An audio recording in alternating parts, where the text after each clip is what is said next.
हरितालिका तीज व्रत कथा। एक बार भगवान शिव ने पार्वती जी को उनके पूर्व जन्म का स्मरण कराने के उद्देश्य से इस व्रत के महात्म्य की कथा कही थी। श्री भोले शंकर बोले, हे गौरी, पर्वतराज हिमालय पर स्थित गंगा के तट पर तुमने अपनी बाल्यावस्था में 12 वर्षों तक अधोमुखी होकर घोर तप किया था। इतनी अवधि तुमने अन्न न खाकर पेड़ के सूखे पत्ते चबाकर व्यतीत किए। माघ की विकराल शीतलता में तुमने निरंतर जल में प्रवेश करके तप किया। वैशाख की जला देने वाली गर्मी में तुमने पंचाग्नि से शरीर को तपाया।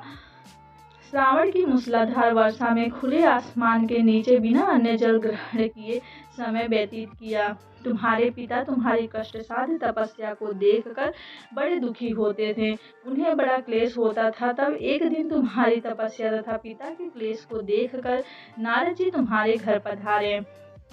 तुम्हारे पिता ने हृदय से अतिथि का सत्कार करके उनके आने का कारण पूछा।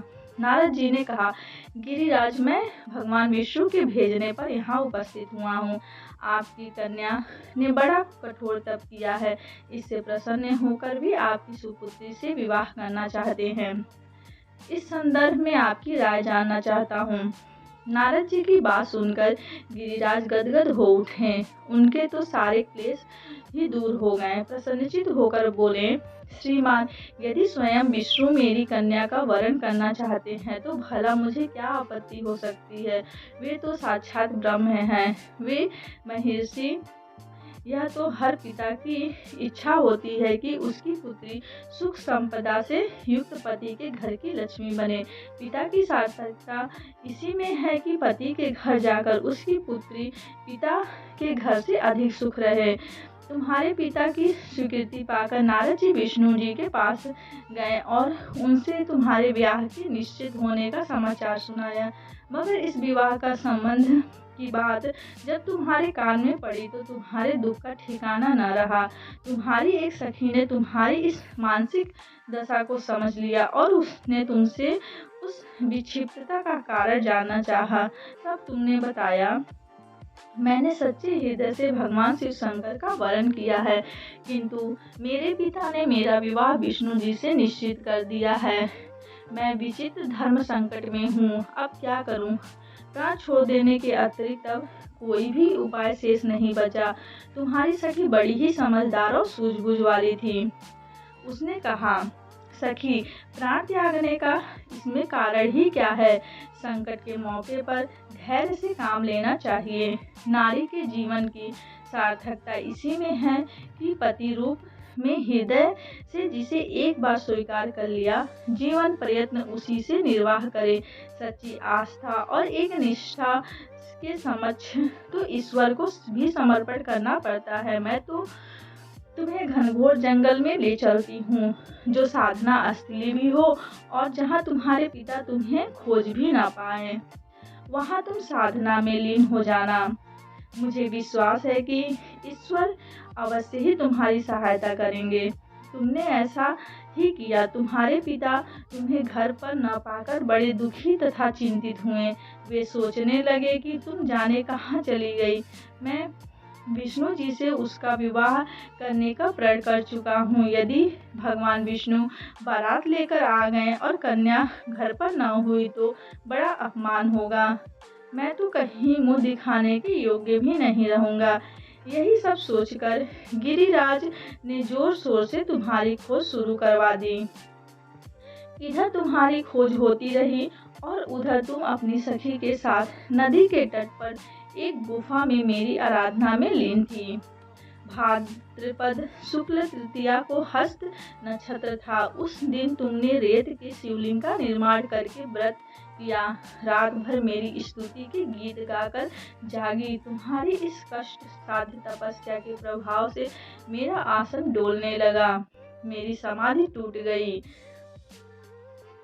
मैं तुम्हारे समक्ष जा पहुंचा और तुम्हारी तपस्या से प्रसन्न होकर तुमसे वर मांगने के लिए कहा। तब अपनी तपस्या के फल स्वरूप मुझे अपने समक्ष पाकर तुमने कहा, मैं हृदय से आपको पति के रूप में वरण करना चाहती हूँ। यदि आप सचमुच मेरी तपस्या से प्रसन्न होकर आप यहाँ पधारे हैं तो मुझे अपनी अर्धांगिनी के रूप में स्वीकार कर लीजिए। तब मैं तथास्तु कहकर कैलाश पर्वत पर लौट आया। प्रातः होते ही तुमने पूजा की समस्त सामग्री नदी में प्रवाहित करके अपनी सहेली सहित व्रत का पालन किया। उसी समय अपने मित्र बंधु व दरबारियों सहित गिरिराज तुम्हें खोजते खोजते वहां आ पहुँचे और तुम्हारी इस कष्ट साध्य तपस्या का कारण तथा उद्देश्य पूछा। उस समय तुम्हारी दशा को देखकर गिरिराज अत्यधिक दुखी हुए और पीड़ा के कारण उनकी आंखों में आंसू उमड़ आए। तुमने उनके आंसू पोंछते हुए विनम्र स्वभाव से कहा, पिताजी, मैंने अपने जीवन का अधिकांश समय कठोर तपस्या में बिताया है।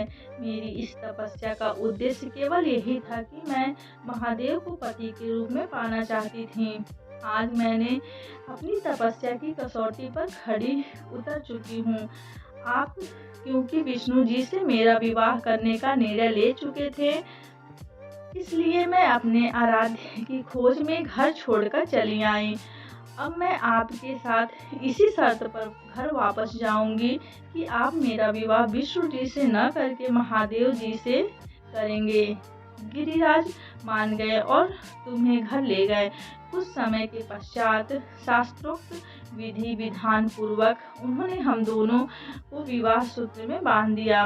हे पार्वती, भाद्रपद की शुक्ल तृतीया को तुमने मेरी आराधना करके जो व्रत किया था, उसी के फल स्वरूप मेरा तुमसे विवाह हो सका। इसका महत्व यह है कि मैं इस व्रत को करने वाली कुमारियों को मनवांछित फल देता हूँ। इसलिए सौभाग्य की इच्छा करने वाली प्रत्येक युवती को यह व्रत पूरी एक निष्ठा तथा आस्था से करना चाहिए।